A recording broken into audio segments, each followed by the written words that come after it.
I'm ready if you're ready. You ready? Let's do it. Cool. We already pressed play. Go. Record. Awesome. Hey! Hello. Night 2 of Zappadan. And we are going with Roxy and Elsewhere. I like that we're doing a CD tonight versus the final from last night. We're working with what we got. I like that though. It's resourceful. Frank would have liked that. That was his way. Alright, so September 10th, 1974 is when this came out. Originally, it was a double album. Now it's available as a single CD. The Ryko disc, compact disc, booklet replicates the original LP. Very colorful sleeve, nice picture of the full band. This is a huge band, by the way. It is a huge band, and the colorfulness of that sleeve fits with the psychedelicness of the music, for sure. Absolutely. So let's run through this lineup real quick. We got Frank on guitar, George Duke on keyboards, synthesizer, sings as well. So killer. Wonderful singer, great Yeah. player. Tom Fowler is the bass player, a driving force behind the funk. Yeah. Ruth Underwood on percussion. She is so dynamic. Ruth. Easily, Gotta love Ruth. easily my favorite of his percussionists. Definitely. Yeah. Jeff Simmons is the guest. He came back and rejoined the Mothers for a hot minute. He'd been in the band in 1970 into 71 prior to 200 Motels, Jeff Simmons. Came back as a rhythm guitar player. He left on bad terms, which goes to show that Frank did not lock the door after you left. That did happen with a few musicians, but not Simmons. Another Zappa alum from the original Mothers, Don Preston, Oh my gosh. back on synth. Super cool. I think just for these shows, too. I don't think he was part of the regular lineup. Yeah. Bruce Fowler and Walt Fowler, brothers of Tom Fowler. Bruce is the trombonist. The trombone has never sounded cooler than it does on this album. Yeah. Talented family. Yeah. And then Walt Fowler's the trumpetist. They would stay with the band for another year. They were on Bongo Fury That's also. right. And then the Fowler brothers are on, minus Tom, but the two in the brass section, they were in the 88 big band. Oh, okay. Yeah. Napoleon Murphy Brock, Oh, love. saxophone, tenor sax, flute, lead vocals, and then two drum set drummers, Ralph Humphrey and Chester Thompson. Ralph Humphrey was a white dude, Chester Thompson was black. You know, one thing I'd want to say about the lineup is that Frank had such a diverse band. I mean, he had so many, he had races, he had, gender identities. He really, really welcomed artists from every walk of life. And I think that's why he created these bands that had such a wonderful, holistic, unique, and full sound. Is because he was pulling from so many different genres and so many different people. Absolutely. The diversity reflects the diversity of the music. And it also reflects the background of these players. So there's a cool anecdote behind him recruiting Napoleon Murphy Brock. He saw him singing at a lounge. That's cool. He was in a lounge act, I think out in Honolulu. He was on tour. He was playing in the house band at the hotel he was staying at. He offered him a gig on the spot, and Napoleon was so genial towards his current bandmates. He said, well, I got to finish my contracted gig. That's really nice. Frank admired that and said, well, you definitely got a spot as soon as you're done. That's super, super cool. Right. Duke came from the jazz world. He was not a keyboardist at first. Right. We'll talk a little more about this on Chunga's Revenge, which is for sure on the lineup. We're going to change a few around, but Chunga will for sure do. Good stuff. He joined the band as a trombonist, That's really not a neat. keyboardist. Well, are we ready to dive into the tracks? Let's do it. Only 10 songs across 2 LPs. Now, some of this gets lost on the modern listener. With the LP, each side is a sequence of tracks. It's a particular vibe. And one of my favorite things that Glenn Gass used to say in the rock classes at IU is, with the record, you had the choice. You had the physical act of getting up and choosing whether or not to continue listening to the album. Never mind just the physical sensation of taking it out for the first time, putting it on, dropping the needle, and then we're Absolutely. off. And So, I mean, the whole thing, it is a series of 3 acts. I totally agree with you. But it's such a jam. And, that's not to say that it's, jam music or a jam band. That's not my scene at all. But it's such a jam. It's a step above that because of its jazz influence. Right, exactly. And the fusion of that with the funk and soul, and it just, I think maybe it's more of a jam just because the musicians all work so well together. You can tell that there's so much chemistry. They're very rehearsed. It shows. So, a lot of chemistry.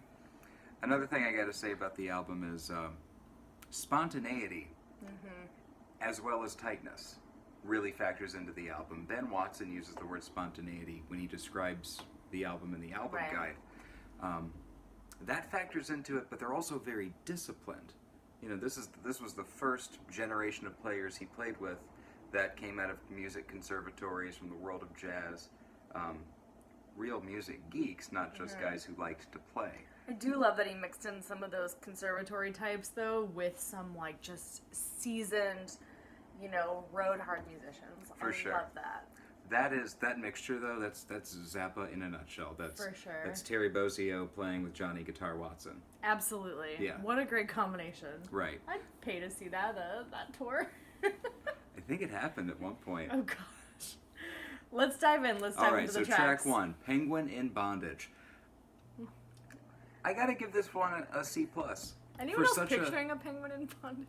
Sorry. Almost. I'm picturing the Linux penguin, like the cartoon penguin. Oh, I'm picturing the penguin from, like, Batman. Oh, that penguin. Yeah. So, like, Burgess Meredith or Danny DeVito? Oh, God, Burgess Meredith. Wah, wah, wah, wah. Yeah. God, I feel like Danny DeVito did bondage at some point in, like, It's Always Sunny. But yeah. Anyway, for such a great album, not the strongest starter. It's a little slow. Zappa wrote a lot about sex. And I thought he did a good job writing about sex on a lot of tracks. This isn't one of them. No, I agree, definitely. It's weird for weirdness' sake. It's not even titillating like Dynamo Hum is. It's not funny like Titties and Beer is. There's not a punchline like there is, like his songs about stupid men, like he says. Absolutely. It toes such a weird line, lyrically, for sure. But, I mean, even musically, I don't think it's the strongest track to just jump right in with. It's saved by its guitar solo. For sure, of course. And he's rocking a Gibson SG, and he's really letting it wail. Right. So these are the years that he's playing the Gibson SG. I would say this is probably when he is at his best. Live. Was that like 73 to 78? 73 to, end of the 70s. Then he started rocking the Strat and a Les Paul again. Stratocaster with the whammy bar? Sometimes. Although Steve Vai was his stunt Strat player. But, a neat tone on that guitar solo. But other than that, it's more of a texture song. I'm not going to pay attention to these lyrics. I'm not leaning in, anticipating a message like I might have been on, like I'm the Slime on Overnight Sensation from the previous year. God, but you gotta love those backup vocals on that track. But that's for another day. Right. What's next? Alright, so up next is Pygmy Twilight. So good. I love this track. We are in straight up funk territory. Yeah. This one's upbeat, it's fast, it's got a great beat. I'm like, it's like so reminiscent of, like Funkadelic. It's like super good jam. Napoleon rocks on this. He's the MVP of the album for sure. That's what I was gonna say. He's 100% the MVP of this album. He just brings it home. The vocals are so tight. I mean, Village of the Sun, I know we're not there yet, but Pygmy Twilight's a dynamic super tune. good. This segues right into Dummy Up. My only regret is Pygmy Twilight's too short. I know. It could be really, twice really the length and still feel like it could go another minute. But it does, the way that it segues into Dummy Up kind of does make you feel like it is a little bit of, like, one long song. That's the feeling I get. Right, so you get like an 8-minute suite, much like Pretty Penguin in much. Bondage is just under 7. Yeah. So Dummy Up is a bit of stage banter. And if you look through the lyrics here, the CD, like I said, replicates the LP. The lyrics are here. Dummy Up does not have lyrics listed because it's mostly stage banter. It's an improv bit. Now, some of this stuff, if you're a concert goer, you can appreciate and enjoy. When you hear it on record, what's your thought? What was your take on that stuff from Dummy Up? It's clearly very visual. The audience is into it. Whatever's happening on stage, you get the bit where he's smoking the diploma. There's a commentary to be made about that. But sure. I mean, I've seen a lot of... What's your take on all that? I mean, I've seen the video, too. I think that crowd would have been into pretty much anything. I think... Yeah, some of them look like they're tripping balls. For a guy who hated drugs, that they're a pretty pretty lysergic crowd that night. Well, he just made the music that worked so well with any kind of hallucinogenic drug. Not that I'm advocating for that world, but mushrooms are going to be on the ballot in 2020. They are. So. But anyway, absolutely, yeah. For a guy who he dismissed musicians over their drug use. He fired musicians on more than one occasion. Fired musicians for using drugs on the road. But I think, you know, and this is definitely a deeper conversation, but he made the music that he felt within his soul, like all musicians do, like all artists do. You're creating what's within your soul, and whether it's meant to be used, you know, in the or to be listened to in the presence of drugs or whatever, that's, you know, for the taker to designate for themselves. That said, this is fine pot smoking music. For sure. Yeah. Absolutely. So let's go back to Dumb Me Up. You get this vamp on stage where he's told to roll up his diploma and smoke it. Oh, you asked what I thought about stage banner. To be totally honest, to be totally frank is what I should have said. That would have been good. I'm not the biggest live album fan. This is an exception for me. Cool. Yeah, That's I know. Neat. Yeah. Because I typically don't like the banter, but this, he's getting up there and it's like he's reciting poetry, or it's like there's some kind of slam element to it. It's not just he's not just getting up there and being like, "How we doing tonight, Houston?" Right. There's more to it. So. Another thing is he believed in the Project Object, so he's creating inside jokes. You know, you can make a reference in a room full of Zappa fans about rolling up a diploma and smoking it, and everyone knows what you're talking about. Yeah. Awesome. What's next? All right, so that's what wraps up Side A. Okay. Side B kicks off with Village of the Sun. Now, each side starts off with Frank talking a little bit, vamping, as it were. Now, with Village of the Sun, hang on to this. Nah, just hang tight. It's all good. Yeah, so Village of the Sun. Yeah. I mean, the vocals on that. They just out of this world. Yes. Now, lyrically, we have some substance, whereas Penguin and Bondage is kind of about nothing. Right. This one's about, there's memories in it. There's, you know, childhood memories. There's... As he says at its opening, it's about a place. It's about where he grew up. Right. So Frank grew up all over the U.S. He was born in Baltimore, lived in Florida for a while. Then he and his family moved to California, near Bakersfield in Lancaster. Right. And that's what he's singing about in this song. Sun Village is just outside in that area. He talks about this in the Real Frank Zappa book. This is Frank being sentimental, looking back with some fondness on his early days, pre-Mothers, early 60s. He's in an integrated R&B band at the time. There are people he name checks who are in that song who were people in his past. Little Johnny Franklin, the Stumbler, Little Mary, and all these people. It reminds me a little bit of Let 'Em In by Paul McCartney and Wings. You know, like Auntie Jen's coming over, let 'em in. And oh my God, so many Beatles tracks that are based on just childhood memories and just reminiscing about the past. But you don't get Frank in this mode ever. Frank is not a sentimental guy. Just, what's the one song about the boogers in the jar? Oh, Tiny green things? Little green things? We'll get that. Let's make the water turn black. That's it. Oh my God, we're only in Tiny it for the Green money. Things. We'll talk about that. All right. But so this is Frank in a sentimental state of mind, which I'd say probably happens on maybe about 10 of his tracks. But when he does it, it's a grand slam. It's super good. Definitely. Yeah. I mean, I have to go back to the vocals on this one. Goddamn, so good. Right. So good. He just brings it home. He's an amazing vocalist. It's so smooth.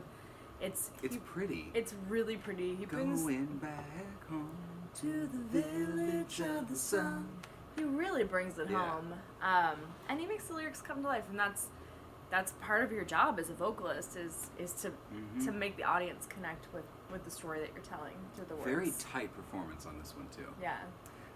We've been to this part of the country. I'm sure viewers maybe have made pilgrimages out to Lancaster. I might live there.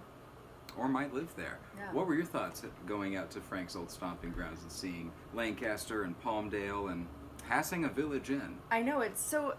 That was amazing. It's such a different part of the country, too. It's truly unique. It's straight up desert. Yeah, it's in the backyard of Edwards Air Force Base, so it's wide open space. It's the Mojave, I believe.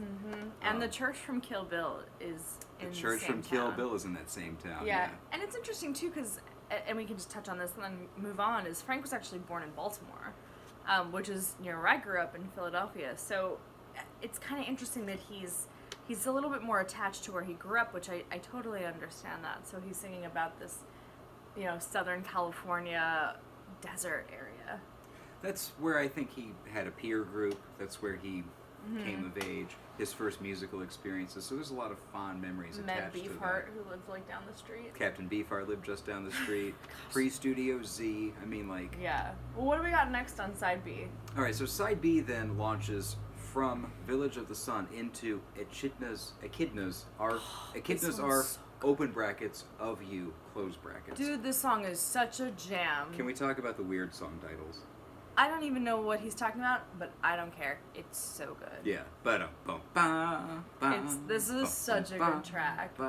The trombone has never sounded cooler. No, and it's so dancey. I love how dancey it is. It really does remind... I mean, it's funk. It's totally funk. I love it.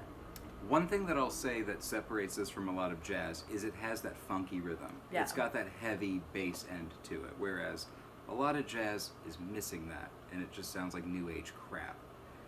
With this, it has a pulse, it has a soul, it breathes. And so Echidna Zarf of You is and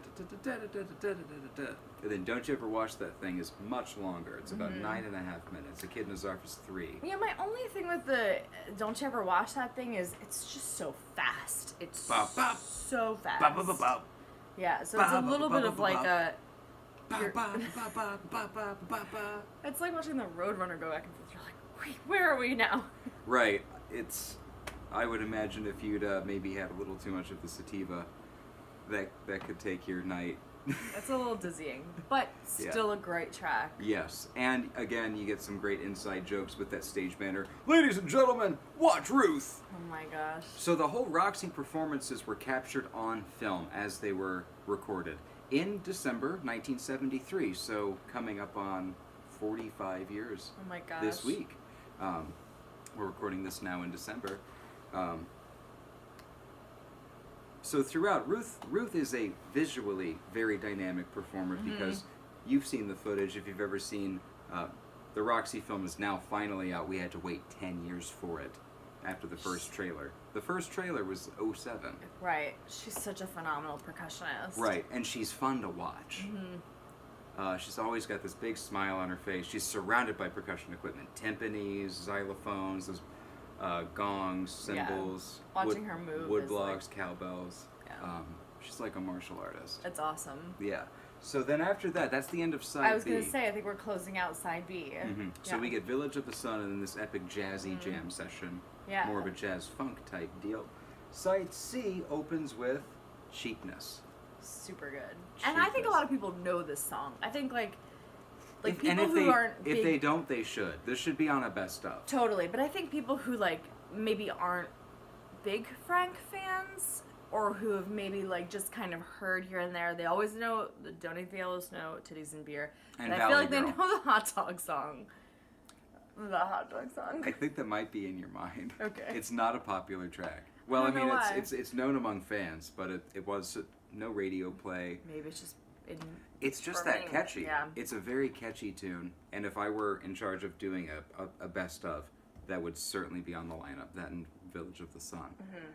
So this one, like Village of the Sun, opens with a speech from Uncle Frank about what it's about. Right. And in this case, it's about monster movies. Now, 1973, he's on stage talking about this. 15 years later in academia, they're coming up with ironic viewing strategies as the term for watching movies that are so bad they're good. And in this case, they're monster movies. Yeah. Frank is talking about what would become Mystery Science Theater 3000 a good 15 years before it hit the airwaves. Is this where he mentions the giant poodle? Yeah, he's got the great big poodle thing. Got a great big shiny thing. We need to call Sandy Frank and make him make a movie about giant poodle. Sandy Frank! So that's the one with the upside down ice cream cone, and the lapels are too big, and they got the revolver to shoot the monster, because that's what stops all monsters, is a little pea shooter. Yeah, I mean, this song definitely points out something great about Frank too, is that even with jokey lyrics, which he often had, like, it's really about the musicality of it, and just how musical he was, and how well he could move through a song, and even with silly lyrics about hot dogs and poodles and whatever. But that silliness is undercut with the lyrics about the shelter. Right. Because it's about this giant poodle that's taking over the town, but then it turns into, let's all go to the shelter, and then that's the coda to the songs. Go to the shelter, the baby, go to the shelter, go to the shelter. And it plays off of nuclear fears. Right. It starts with sci-fi, which those films were metaphors. They were allegories for the Red Menace, for the fear of a nuclear winter. So McCarthy trials. Right. Yeah. And so with Frank, he just cuts right to the chase and says, "There's no illusion here." Right. What are we working with next? Brilliant tune. So then Cheapness, that one ends. This is one of the that's one of the few tracks on the record that actually ends. Aha! That was really good. Yeah.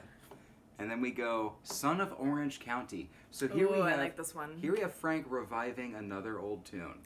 Oh my god, and then he has the great Nixon line inserted in the middle. I am not a crook. You gotta shake your face more. I am not a crook. That's really good. So, Son of Orange County, this is a reference to the Orange County Lumber Truck, which is the penultimate track off Weasel's Rip My Flesh. Right. Good album. Really good album.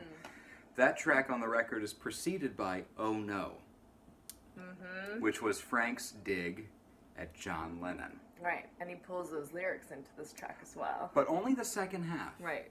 But it's still the bit about, let's see, what does he say here? I hate to get all professorial, but these are, got my Chuck Schumer face on. Do you need a new prescription? It's for looks. I'm doing the Chuck Schumer. That's just like old people baby. Oh gosh. And in your dreams, you can see yourself as a prophet saving the world. The words from your lips, I just can't believe you are such a fool. So, I mean, that was this big fuck you to Lennon a few years earlier in response to All You Need Is Love. But on this, it's interspersed with, I am not a crook. And here it takes on a whole new meaning. Right, and what's the year this came out again? Recorded in 73, released September of 74. Yeah. This came out just 1 month to the day after his resignation. Right, exactly. And speaking of Frank and politics, we roll right into a rehashing of the Freakout classic, Trouble Every Day. God, this is such a good song. Trouble Every Day is one of my favorites. We're not doing Freakout this year, but Trouble Every Day was originally inspired by the 1965 Watts riots, and it plays into the whole media coverage of violence, the way live news dictates the narrative, and the way Americans glue themselves to their television sets. Now here it's given a slower arrangement. It's no longer that angry 60s manic surf rock thing with a harmonica. It's slower. You got the sort of like this the synth string sound going on. Some tasty guitar on this. Yeah, super, super good guitar on that. I love that song. I really love that song. Yeah, and talk a bit about it. What's your take on Trouble Every Day? I mean, I know we were just talking about him having jokier lyrics, but when he got serious and got real, it was even better. Right. And I think it's kind of funny that this track, that he chose to have this track follow the one that's about John Lennon, who was so, John Lennon, I'm a huge Beatles fan, so I'm not trying to, say anything negative about the Beatles, and I never would, but, John Lennon positioned himself as such an activist, but it was this kind of loftier vision of what an activist is, give peace a chance, or having a bed-in, right, exactly. Like the working class hero living in Tittenhurst Park. Totally. Yeah. So, Frank, he integrated real issues into his lyrics. He was talking about current events. He was talking about things like the Watts riots. And I think it's kind of like he wanted to, in a way, point out these false prophets who were sort of just like we want everybody to have peace. And he's like, well, there's actually some really, really dark stuff going on. Right. This is such a good song, and this is what closes out the record, right? Well, Or there's side D to come. Oh, that's right. And we'll talk about that in just a moment. We can dwell on this for a moment. This is just, it's a really good track to close out this side. Well, I gotta say, Trouble Every Day remains relevant. Mm-hmm. Agreed. You know, we've witnessed, we've marched alongside as sirens go by. Something, whatever it may be. We've witnessed political unrest. We live here in the People's Republic of Portland, the city of roses. Absolutely. We've been thorns on that rose. And anytime I watch television coverage of violence in the streets, of political unrest, I think of Trouble Every Day. Absolutely. Yep. And the fact that it's just, the cameras are there. Are they there to tell a story, or are they there to just in case blood gets spilt? I think it's all for ratings. I mean, but that's a totally different conversation. But I totally agree with you. Well, that's the conversation to have about the song. That was what Frank was interested about, that was on his first album. That was his first really profound statement. That and him shitting on the American education system on Mr. America, walk on by. Yeah. But Trouble Every Day is serious, it's angry, it's an invective. And it's still completely irrelevant. Absolutely. Yeah. We got Patriot Prayer in our backyard, we've got all that crap going on back east with the Neo-Confederates and stuff. So, when will it all end? Yeah. When it all will change, my friend, is anybody's guess. It's still super relevant today. Should we slide into side D? So on that note, let's slide on into side D. Now, Ben Watson, in his album guide, which is this cute little, it's like a little red book, the perfect guide to Frank Zappa's music, he talks about Frank in the double album and his tendency to make side D what he calls the music side, where you have an entire piece that takes up the side of a record. Right. Which is generally between 15 and 20 minutes, those of you who grew up in the digital era. You got King Kong on Uncle Meat. You get the Purple Lagoon on Zappa in New York. Yo Mama from Shake Your Booty. In this case, we have the Bebop Tango. Oh, yeah. Open brackets of the Old Jazz Men's Church. I knew I was forgetting one song, and now I remember why. The one with the stupidest title, but also, I mean, it's symbolic. I say stupid with love, of course. Oh, yeah. So he makes a reference there to jazz, and he talks about it, jazz isn't dead, it just smells funny. That's where that line comes from. And he gives this whole spiel about the tango and how it's supposed to be a romantica kind of dance. Right. And then it ends up being a wonderful solo feature, a big monster track for about 12 minutes, kind of like King Kong. You get this beautiful melody at the start, this epic jam in the middle, everyone gets a chance to shine. The dual drum solos, holy shit. Yeah, the drumming on this track is what stands out to me the most. That they're doing fills in tandem. One's doing a fill, then the other one takes over. And if you're listening with headphones, I believe Chester and Ralph are on separate channels. They are on separate channels. Okay, were you listening to it with cans on? I was, yeah. So it's he does such a good job. I know yesterday we talked about him being able to have like songs that showcase an instrument or one of his musicians, and he really lets them shine, which is another thing that I love about him as a band leader. Is like he was never a diva. He really did, like, he let other people sing. He let other people, like, he was never a diva. He was always a boss. He was always a boss, but never a diva. Yeah. But I love that. And this is the dueling drums. Holy wow, they take it home for they're sure. So good. Ralph Humphrey is fantastic. Yes. He was only the drummer. He was only with Frank for a minute. He's on Overnight Sensation. He's on this. And he's on a few tracks on Apostrophe, including St. Alfonso's Pancake Breakfast. Oh my gosh, yeah. He's drumming like the house is on fire. Yeah. He's so good. He had 1,000 good drummers over the years, though. They were all just super talented, but I agree with you. So full disclosure, I'm a drummer myself. That's something I really latch on to. Now you sing, and that's something that you're really into. You told me a bit today about Frank and his vocalist, so talk a little bit about that. Yeah, I love that he let them have the spotlight, that he let them sing, but I love all the different tones. I mean, Napoleon Murphy Brock sings lead on most of this album, and it's just, he has such beautiful tone. Mm-hmm. And, I mean, you have, George Duke as well, just so amazing. And you even have Frank singing. He, comes in and just some backing vocals, and he's doing a lot of the banter, and there's just, this is a great album. I mean, it has some instrumental tracks, but it also has some really, really great, sung pieces. I think Village of the Sun always stands out to me as being just so beautiful. The melody is picture perfect. As a vocalist, Duke is the one closing the album out doing that scat singing. Kills which he's done before. He does that on Chunga's Revenge, Yeah. on the end of the Nancy and Mary music, the big 9-minute piece that came out of a King Kong recording. Right. So the inclusion of that spontaneity, at the time, critics pissed on it. They thought it's cheap, it's something that it's missing the visual component, you had to be there to appreciate it. But you said it, and you're right. Aside from Live at Leeds, I can't think of too many other live albums where the spontaneous, aleatoric banter becomes part of the art. Absolutely. Like Pete and Keith vamping between songs is hilarious on Live at Leeds. And then Frank, he's the master of ceremonies. Mm-hmm. It's like a lecture recital. And The Who is so different because, like, The Who is a band, like, I want to, like, Marina Abramovich them. I want to, like, watch them in a box for, like, a week. I just feel like they had such, like, amazing habits. And the way that they interacted with each other was so amazing. With Frank, it's more of, like, a performance piece. It's truly, even though it's banter and it's so easy, it's still, the conceptual continuity, it's completely part of the performance.